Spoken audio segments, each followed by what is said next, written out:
ఓం శ్రీ గురుభ్యో నమః. ఓం శ్రీ గురుభ్యో నమః. ఓం శ్రీ గురుభ్యో నమః.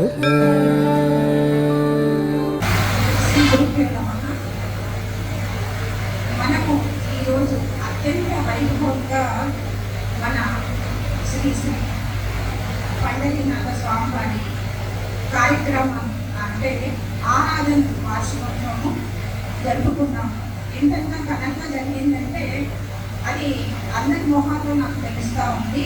మనకు సంఖ్యతో ఇక్కడ లెక్క కాదు, మన యొక్క స్థితి లెక్క ఇక్కడ. అంటే మనం ఎంత ఆస్వాదించామో, సభ ఎలా జరిగింది, దాంట్లోని కార్యక్రమాలన్నింటిలో ఎలా పాల్గొన్నాము అనేది ఆ జ్ఞానం అనేది చాలా ముఖ్యమైనది. అయితే ముఖ్యంగా నేను ఇప్పుడు ఆశీనుడైన వ్యక్తులకి కూడా పేరు పేరున వందనాలు సమర్పించుకుంటూ మూల స్వరూపమైన ఈ సభకు కూడా సభలోని వాళ్ళందరికీ కూడా నమస్కారాలు తెలుపుకుంటున్నాను. అయితే ఇదే మొట్టమొదటిగా నేను ప్రసంగము ఇవ్వడము, ఒకవేళ తాత్మాన్గా ఏదైనా చెప్తే క్షమించండి. అయితే ఇప్పుడు మనం ప్రధానంగా మన పండ్రయ్య గారి యొక్క ఆరాధన గురించి ఉన్నాం కాబట్టి వస్తువుగా నాకు కొన్ని ప్రశ్నలు అనేవి ఉదయించాలి. ఎలాంటిదంటే ఆరాధన అని ప్రతి సంవత్సరం కూడా మనం జరుపుకుంటున్నాము. అయ్యగారికి ఆరాధన అనేది పూజ సేవ అనేది మనందరికీ కూడా ఉచితమే అంటే తెలుసు. దాని ఇంకొక అర్థం కూడా పాలన అంటారు. అయితే ఈ ఆరాధన చేస్తే మనకి ఎంత అర్హత ఉంది, ఏమి సంపాదించుకున్నాము అర్హత అని మనము ఆలోచన చేయగలిగితే బాగుంటుందేమో అని నేను అనుకుంటున్నాను. ఎందుకంటే స్టార్టింగ్లో మనకి అధ్యక్షుల వారికి కూడా వందనాలు మర్చిపోయాను. అయితే స్టార్టింగ్లో మనకి మన అధ్యక్షుల వారు ఒక మాట చెప్పారు. ఏమనంటే సామరస్యం అనే పదం ఉపయోగించారు. నిజంగా అయ్యా, సామరస్యం అనేది లోపించవచ్చినట్టు కనిపించవచ్చు, కానీ మాలాంటి వాళ్ళమందరం కూడా దానికి సవరణ చేసుకొని సామరస్యపూర్వకంగా ఉంటాము అని సభాపూర్వకంగా నా తరఫున నేను తెలియజేసుకుంటున్నాను. ఎందుకంటే నడుస్తూ ఉంటే మాట దగ్గర అవుతుంటాయి కాబట్టి మేము అడుగులు వేస్తూ ఉంటాము, మాట దగ్గర కావచ్చు అని నేను కూడా కలుస్తున్నాను. కాబట్టి సామరస్యం లేదు అనవాకండి, ఉండి కనిపించకపోవచ్చు, అంత మాత్రమే. అయితే మనము ఇప్పుడు ఆరాధన అనే చర్చకు వస్తే అక్కడ మనము అయ్యగారికి పండ్లు పూలు పంచపూజ నిర్వహించుకున్నాము. అందులో శ్రేష్టంగా కనిపించేది ఏది అంటే ఒక పుష్పాలు. ఎన్ని పూజలు చేసినప్పటికీ ఎన్ని పెట్టినా కూడా మనకి పుష్పాలు ఉన్నంత ఆకర్షణంగా, పుష్పాలతో చేసినంత శోభాయానంగా ఏది కూడా మానవుడికి కనిపించదు. కేవలం పుష్పాలకే అంత విలువ ఉంది. ఎందుకు అంటే వాటి యొక్క సువాసన కానీ వాటి యొక్క ఆయుష్ కూడా తక్కువే. అది ఒక రోజు ఉంది వాడిపోయేటివి. మరి మానవుడు కూడా అలాంటి వాడే అని పుష్పాలు చెప్పక చెప్తున్నాయి. అంటే నీటి నువ్వుగా అని మనకు అధ్యక్షుల వారే చెప్తూ ఉంటారు ప్రతిరోజు జూన్ క్లాసులో.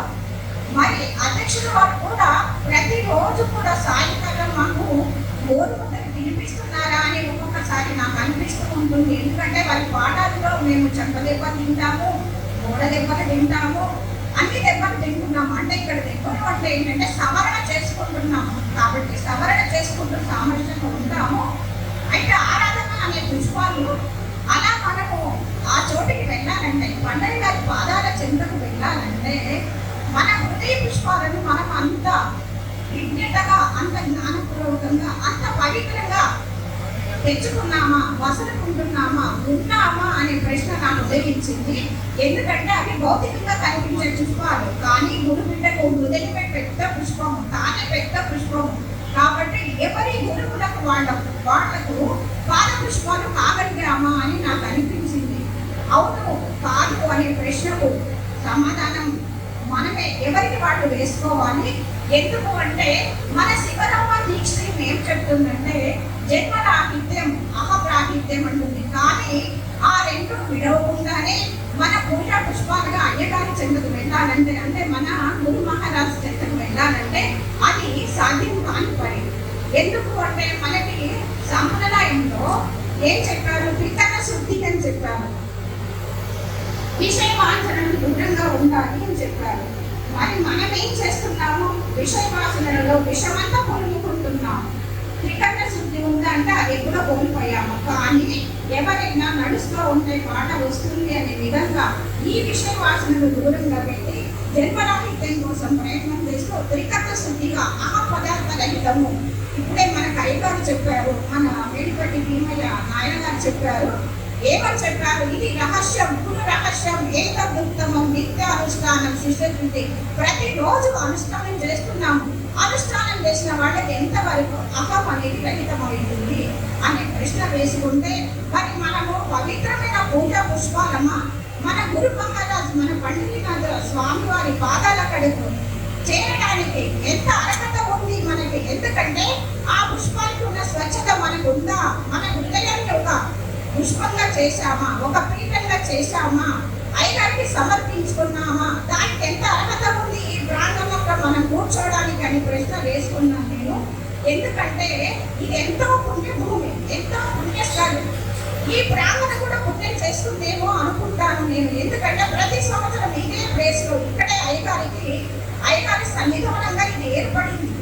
కాబట్టి ఈ భూమి, ఈ గాలి, ఈ పంచభూతాలు కూడా ఎంత పుణ్యం చేస్తున్నాయని నాలాంటి వాళ్ళు చెబితే బయట ఉన్న వాళ్ళకి ఇది అర్థం కాదు. కేవలం ఒక గురి బిడ్డకు మాత్రమే ఇది పరమార్థము అర్థమవుతుంది. ఎందుకంటే వాడు నడుస్తూ ఉన్నాడు కాబట్టి ఆ మాటలోకి రుచి వాడికి తెలుసు. కావునని వాడికి ఇది పుణ్యస్థలం. ఈ ప్రాంగణం పుణ్యమైంది. సేవ చేసే వెంకటేశ్వరయ్య గారు కూడా పుణ్యాత్ముడు అని అర్థమవుతుందే కానీ బయట వారికి, అంటే గురు బిడ్డలు కాని వారికి దాని లోపల మను అనేది తెలియదు. కాబట్టి మనము మన అధ్యక్షుల వారు అన్నట్టుగా ఎంతో పుణ్యం చేసుకున్నాం కాబట్టి శివరామ దీక్షయంలో అడుగు పెట్టామని నేను కూడా చెప్పగలను. ఎందుకంటే సామాన్యుల యొక్క ఆలోచన ఎలా ఉంటుంది? భ్రమలు, భ్రాంతి, భయం, ప్రతి ఒక్కదానికి భయం. మనం ఎలా ఉంటాము? ఆకాశం మీద పడ్డా కూడా భయపడతాము, కానీ నిద్రించుకొని వెళ్ళిపోతాము. మనం తీరుడమై, సూర్యుడమై, వీరుడమై కథనరంగా శివరామ దీక్షమంలో అడుగులు వేస్తూ మన అధ్యక్షుల వారికి కూడా మంచి పేరు తెస్తామని నేను చెప్పుకుంటున్నాను. ఎందుకంటే ఇదే 16 సంవత్సరాల క్రితం దమ్ముతున్నాను నేను గురు మహారాజు మన పండుగ గారి దగ్గర. కానీ ఆయన దగ్గర 10 పలుకులు కూడా నేను వినడం జరగలేదు. ఎందుకంటే అప్పుడే అయ్యగారు విశ్రాంతి తీసుకున్నారు. ఆ తదుపరి ఎవరి దగ్గర విన్నా కూడా పద్యాలు, శ్లోకాలతో ఆ సభంతా మారిపోగేదే కానీ అసలైన విషయాన్ని ఎవరు కూడా చెప్పేవారు కాదు. అలా ఎదురు చూస్తున్న తరుణంలో మాకు ఒక వెలుగు దివ్యగా, ఒక జ్యోతిగా, ఒక ప్రపంచంగా, ఒక విప్లవ జ్యోతిలాగా అధ్యక్షుల వారు ప్రతిరోజు కూడా తన సాయంకాలం పూట జూమ్ క్లాస్ ఏర్పాటు చేయడంతో భాష మారింది. ఇది గట్టిగా చెప్పగలను. ఎందుకంటే 16 సంవత్సరాల క్రితం విన్న భాషకి ఇప్పుడు విన్న భాషకి చాలా తేడా ఉంది. ఆకాశం భూమికి ఉన్నంత తేడా ఉంది. నా ఎదురుగా చట్టి పిల్లలు ఉన్నారు, వాళ్ళందరూ ఇంగ్లీష్ మీడియం చదువుతుంటారు. తెలుగు అనేది కనుమరుగైన ఈ రోజుల్లో గ్రంథాల్లో ఉన్న పద్యాలను పట్టుకురండి, కానీ పరమార్థాన్ని చెప్పండి అని నేను వేడుకుంటున్నాను. ఆ పద్యాల్లోని పరమార్థం చెప్తేనే కదా పిల్లలకు కూడా పట్టేది, మాలాంటి వాళ్ళకు పట్టేది.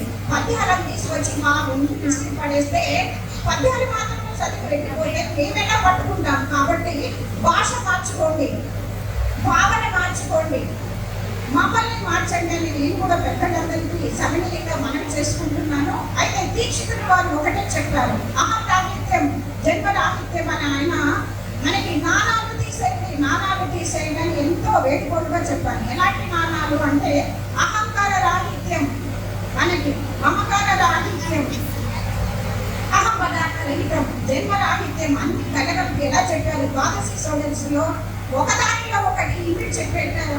ద్వాదశిలో షోడశిని చూపించారు, షోడశిలో ద్వాదశిని చూపించారని నాకు అర్థమైంది. ఎలా అంటే నేను లేకపోవడం అనేది ఎలా జరుగుతుంది? ఎప్పుడైతే అహం అనేది మనం వీడినప్పుడే, అభిమానాన్ని దూరం చేసుకున్నప్పుడే, ఆ ఊర పనిని, ఆ బ్రహ్మరాక్షసిని మనం దూరం చేసుకున్నప్పుడే మనకి 2 సమకూరుతాయి. కానీ అవి ఉన్నంతకాలం మనం ఎంత తపస్సులమైనా, ఎంత దీపురమైన, ఎంత సూర్యుడమైనా కూడా మనము దానిని దాటలేము, అహాన్ని వెనుక చేసుకోలేము అని చెప్పగలుగుతాను. కాబట్టి నా చిన్న ఉపన్యాసానికి మన్నించి ఇంతసేపు శ్రద్ధగా మీ అందరికీ మరి పాదాభివందనాలు సమర్పిస్తూ